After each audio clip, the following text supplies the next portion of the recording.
और हमने किताब में बनी इसराइल से कह दिया था कि तुम जमीन में 2 दफा फसाद मचाओगे और बड़ी सरकशी करोगे। बस जब पहले वादे का वक्त आया तो हमने अपने सख्त लड़ाई लड़ने वाले बंदे तुम पर मुसल्लत कर दिए और वो शहरों के अंदर फैल गए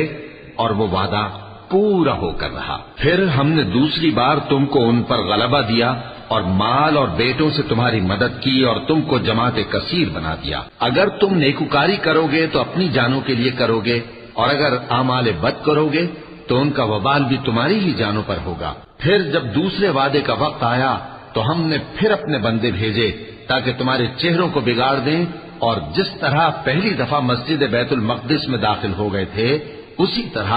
फिर उसमें दाखिल हो जाएं और जिस चीज पर गलबा पाएं उसे तबाह कर दें। उम्मीद है कि तुम्हारा परवरदिगार तुम पर रहम करे और अगर तुम फिर वही हरकतें करोगे तो हम भी वही पहला सलूक करेंगे